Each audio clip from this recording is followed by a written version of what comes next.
bunch of them jump in at 40 grand, put another 20 each into the association. It's a whole new game. Prices immediately go up to 250. Swing from this tree, push him back. Wait. No, it's this one right here. Home sweet home.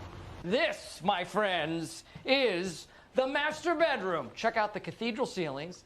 Those are like 17 feet high. We have cable readiness right there.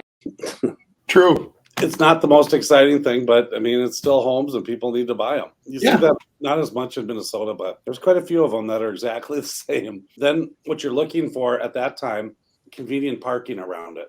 How do you get in and out? Which way does it face? Do you get sun or do you not get sun? So you can kind of get some excitement in them, but it's not like you go into one of those places and totally redo it all and you're going to make like double the money. It doesn't happen. Right. You say, oh, that one was 140, this one was 142, this one was 141, and now you're not going to get 160. Yeah, and you do have to be careful, like with financing, because there's a reason why condos have different rules than single-family homes with financing. So because they have to equate in all the expenses, all the your dues, everything going to your payment, versus on a house they don't have that, right? So it's like you can get into more house than you can condo. On the other hand, I've also seen condos 2007 that started having problems selling because the amount of vacancies that were in the building or rentals that were non-owner occupant properties, they couldn't get financing on their townhouses. So then people started, they couldn't sell them. Even if they discounted them, they couldn't sell them because there weren't enough cash investors at the time. I'm not joking with you. In Hugo, Minnesota, up there, Onika Park 1, whatever it was, the first phase of it, there were 3-bedroom, 2-bath condos with a 2-car tuck under garage. You know, the ones that go straight up with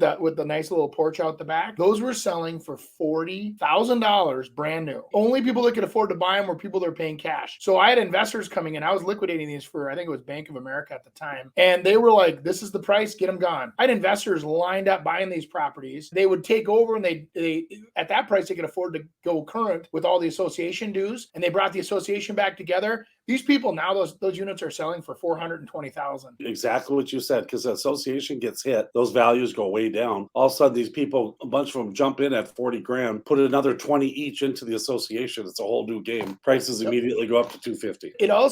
Buyer beware. So even if you're like a complete cash investor and you buy into a condo building at $380,000, anticipating them to go up to $600, and let's say that's a bunch of people default, a bunch of people that are renters, this is why you guys have to pay attention, because you go to those association meetings to strictly pay attention to what's the ratio of renters, what's the ratio of investments versus owner occupant. You need to watch all that stuff for your future values, because the reason why those associations control those numbers is because the banks won't finance them in the future. And you could have a whole complex of houses that everybody loves because they're investor based and there's all these rentals and it's making money, but go to try to sell yours to the open market and make a profit. You might not be able to get financing on it, which means you're at the mercy of cash, which brings usually the values down. So you got to be very cognizant when you're in that kind of an environment to pay attention to those things as an owner.